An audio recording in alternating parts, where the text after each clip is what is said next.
Conversation for this morning. We're discussing challenges facing local farmers in Nigeria. To discuss this with me is Chief Wale Adeoye. He's a realtor and a farmer as well. Good morning, Chief Wale. Good morning, my uncle. How are you Welcome. today? Thank you.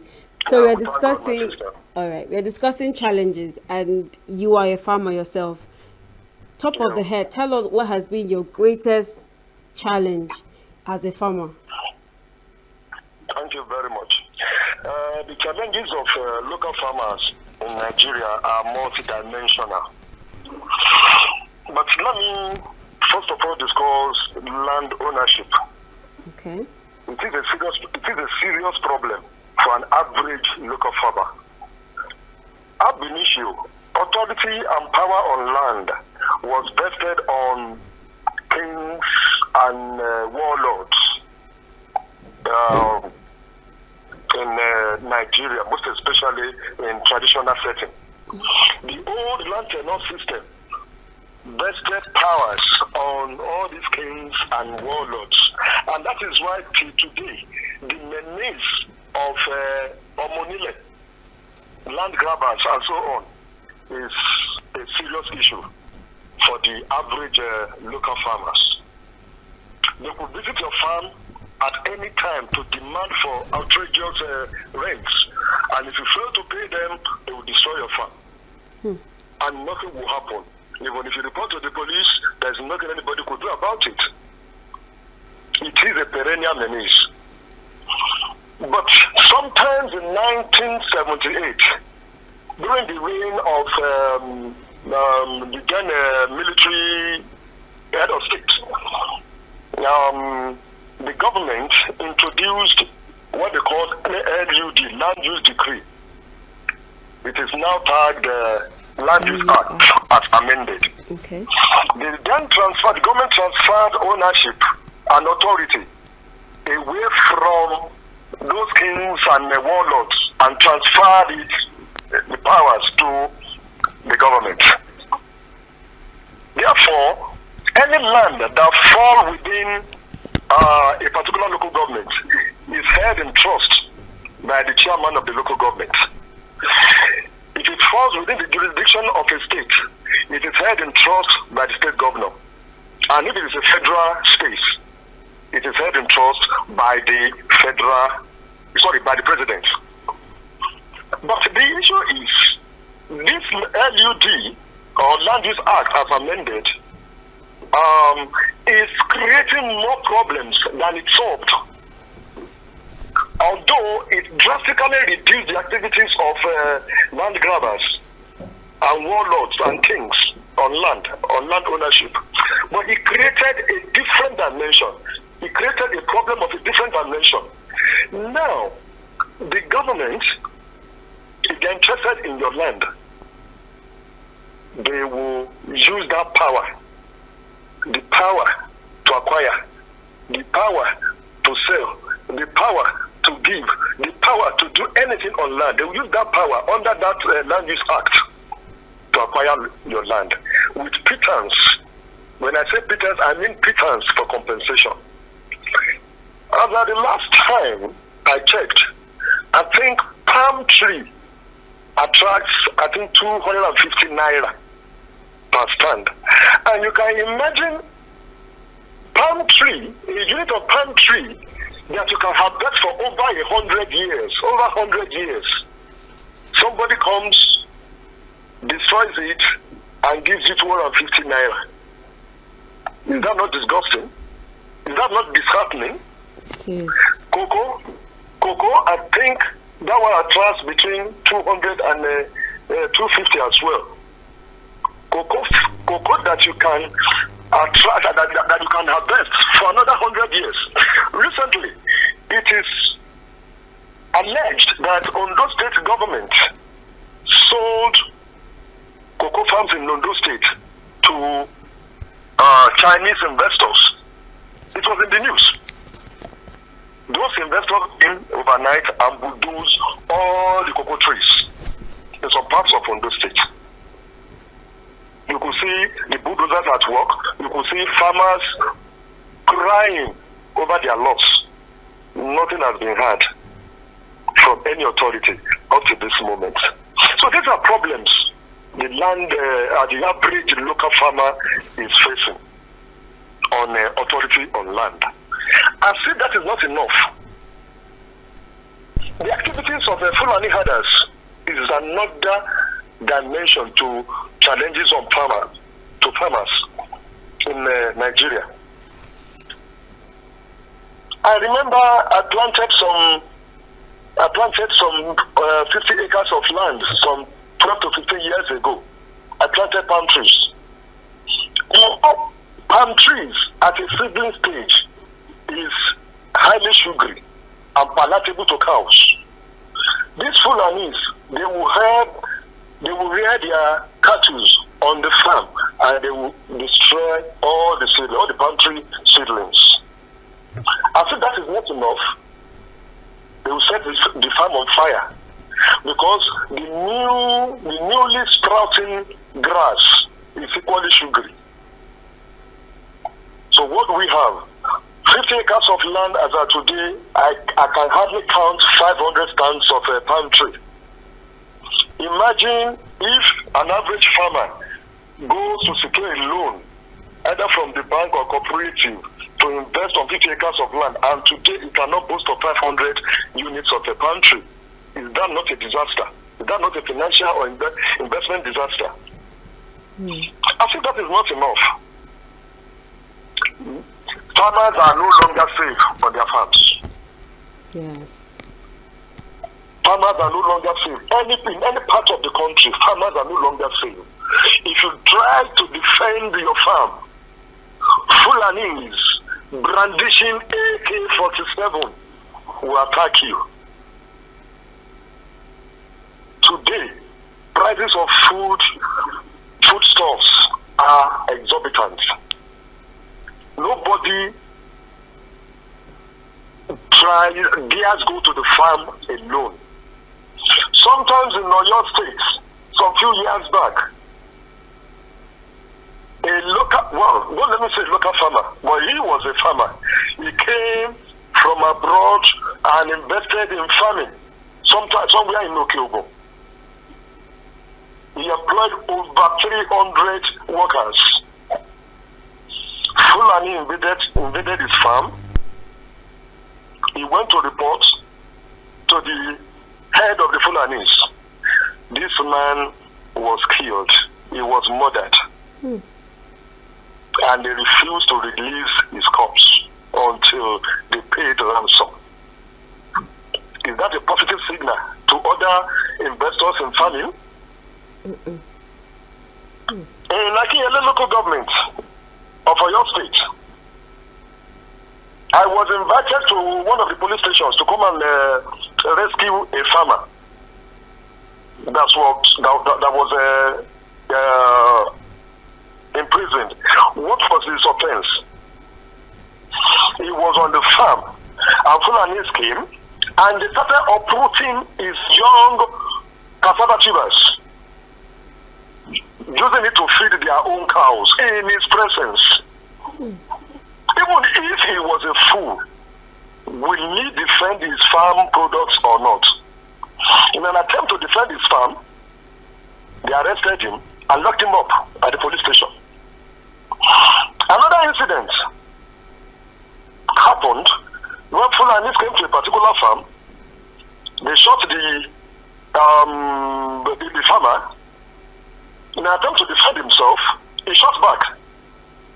He was arrested and taken to Abolongo prison in Oyo town, for your state. These are negative signals to the welfare of farmers. I think that is not enough. It is a taboo in some parts of the country to sell land. So you as a local farmer, if your father or your ancestors were not warlords or they were not kings, you could not buy land for farming purposes, because in that cultural setting, it is a taboo. it is a taboo to sell land. So also, we have the issue of climate change. In Nigeria today, in some communities, they have too much of rain. While in others, they have, I mean, there's a particular period of the year that they don't have rain at all. And the government is not assisting in any way. In some parts of the north, government assists farmers by giving them loan, by creating irrigation, so that at the end of the day, where there is lack of water, the irrigation system is very functional and effective. But down here in the south, the reverse is the case. Local farmers depend on natural weather, which nobody can control.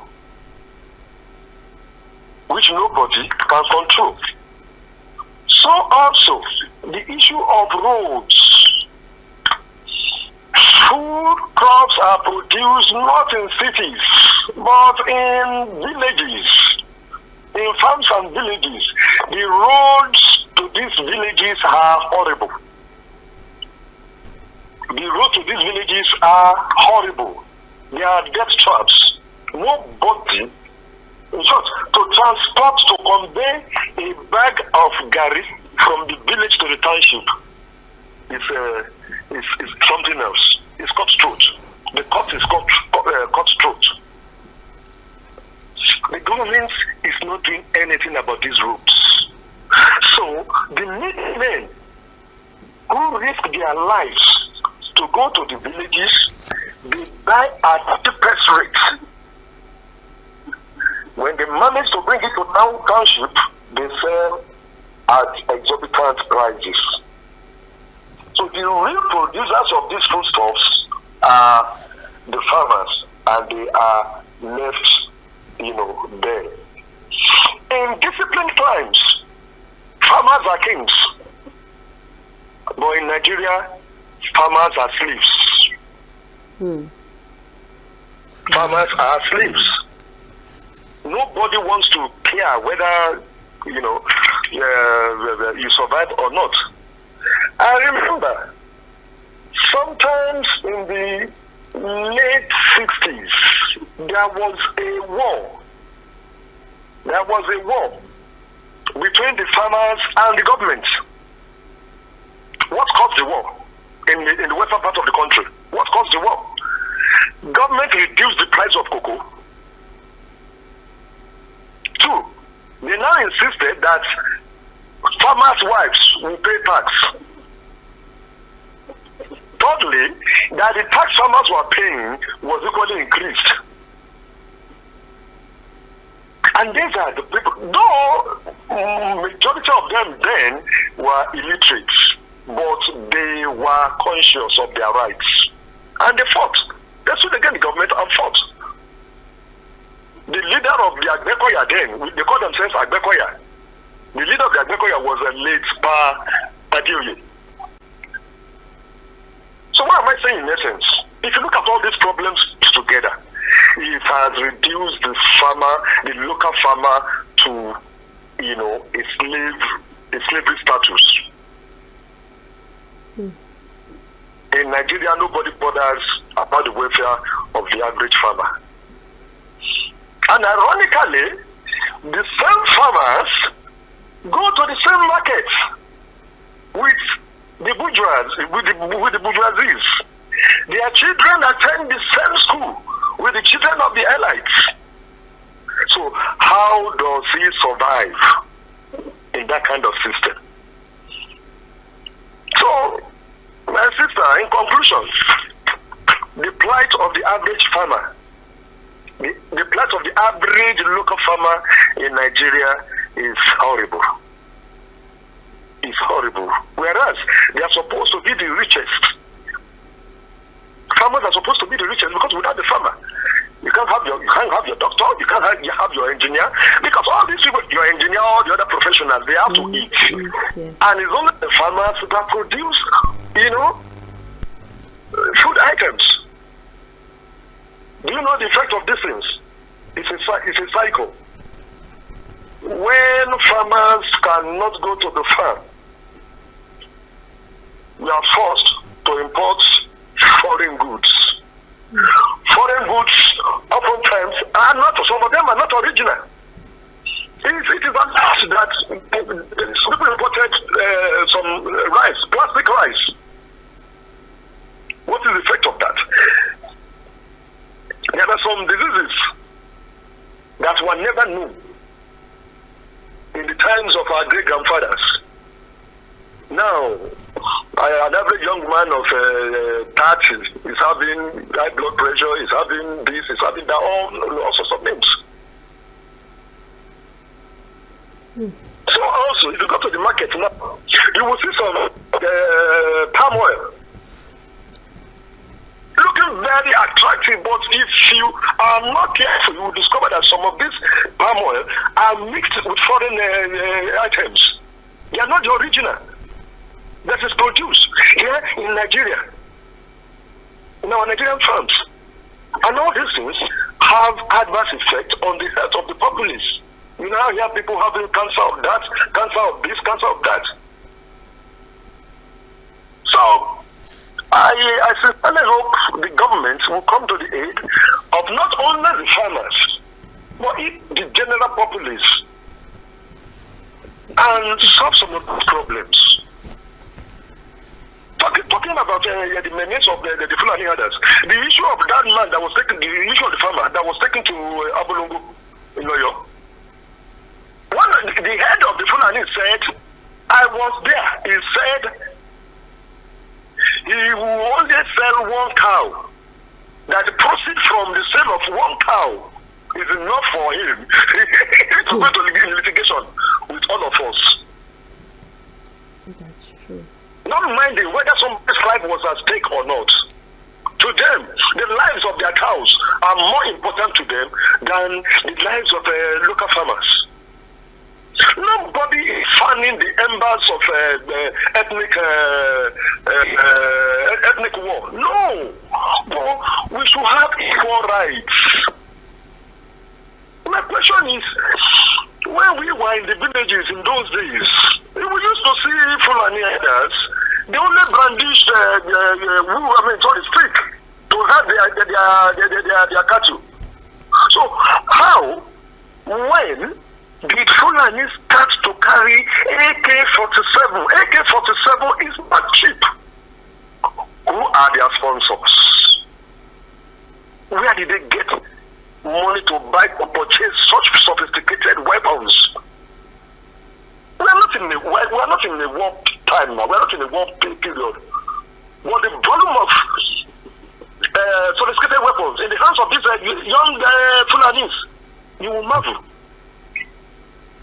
They are arrogant. They are proud.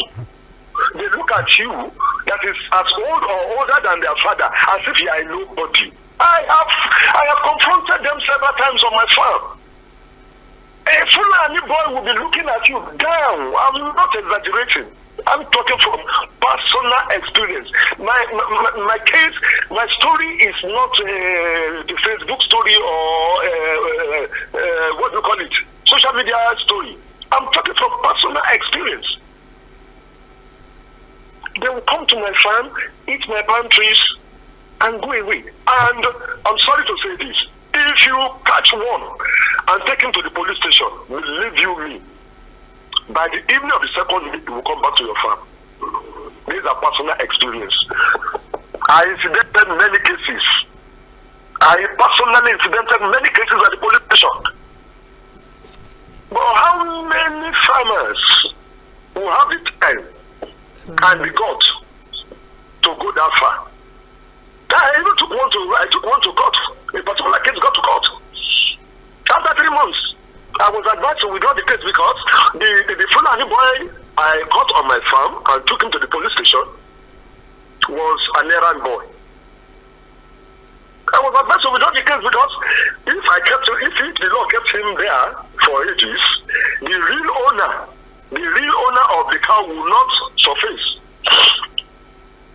So after wasting time, energy, and money, I had to withdraw the case and release the boy.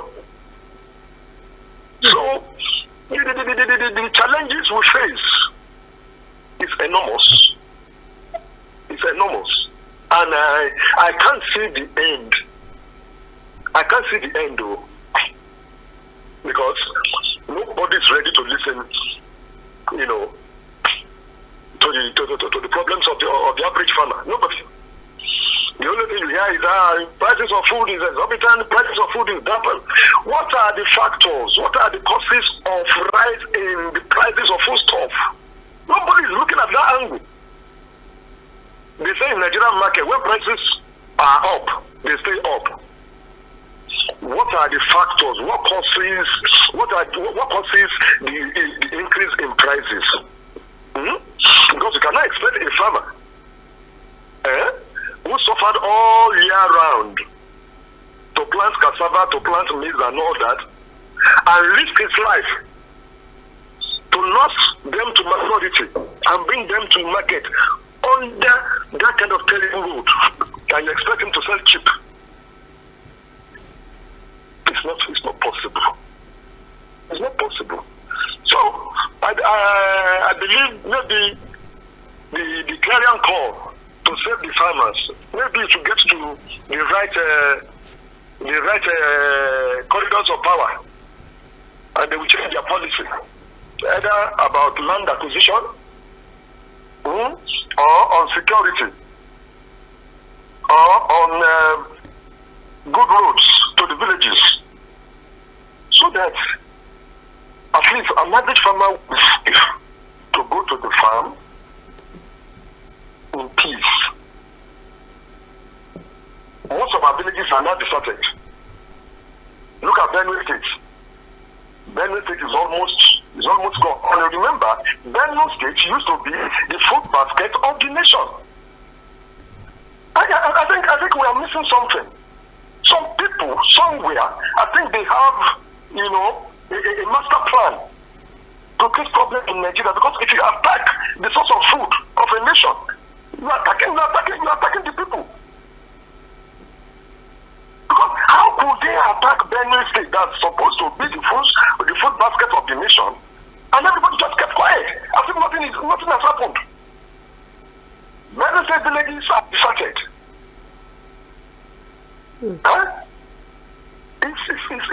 It's not only disgusting. So, Chief, what measures? We understand that the federal government is not paying heed to the concerns and worries of the farmers from their own end. What efforts are the farmers in their local spaces doing to safeguard their crops and probably in a way safeguard their lives, their crops and their farm in their own space? Thank you very much. That is an intelligent question. As of now, there are various local vigilante groups that came up because of threats to lives on farms. And farmers in the various local governments now have the telephone numbers of various vigilante groups. So the moment you are attacked or you sense movement of Fulani others on your farm, you call the nearest vigilante group. Okay. And they will come to your aid. They come to your aid. It's happening in Oyo State. I don't know of other states, but it's happening in Oyo State. And farmers have been rescued several times. But the problem with that is this local vigilante group, they don't have authority. So if they arrested any Fulani elder, they will take him to police station. But at the end of the day, what happens? He will be released. But at least the benefit of that is at least he is stopped from attacking the farmer or destroying the farm at that particular point in time. Okay. Then I don't know if you heard of the Ekiti state government that refused to accept this. What was it? Is it Ruga something that every state should produce land for Fulani herders? It was Ekiti state that said no. He will not do that, and the state did not. So also your state. Can anybody from the south, Anambra, Imo, Ebonyi, or wherever, any state in the south, can we go to the north and demand for space to store our cocoa? To store from the government of each any state in the north. But I think there is a need for cooperation among farmers nationwide. If you see ourselves as farmers, not as Yoruba farmer or Kalabari farmer or Shekiri farmer or Hausa farmer, I think we'll go a long way to curb the menace of these herders. Thank you. These Fulani herders. Thank you so much. As much as we are trying our effort, we are trying our best, doing what we can to protect our crops. We also hope that the federal government looks into the matters of local farmers and not just the local herders, because if we don't see food to eat, we will die. It's not only meat that will be eaten. We need solid food, and these are men and women who are dedicating their lives to till the soil. Yes, to till the soil and produce food. Thank you so much for your insights. Thank you so much, Chief, for joining me this morning. Thank you. All right, and that's the mark we can take on that conversation. If you're a farmer, we love you, we see what you do, we acknowledge you, we respect you, and we hope that you don't, for our sake, stop farming.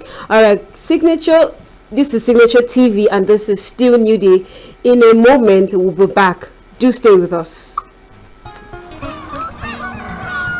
New every morning on Signature TV, we open the day for you with needed energy, information, and required vibes to shape your day. From sizzling snippets of stories in various areas of life to intriguing conversations with net worth guests. When you have people who have no track record becoming your leaders, you have a problem. There's no outstanding gratuity when Obi took over from me. I left, in all the accounts of Anambra State, 13.8 billion for him. Your day cannot be complete without Signature Mornings on weekdays and Signature New Day on weekends.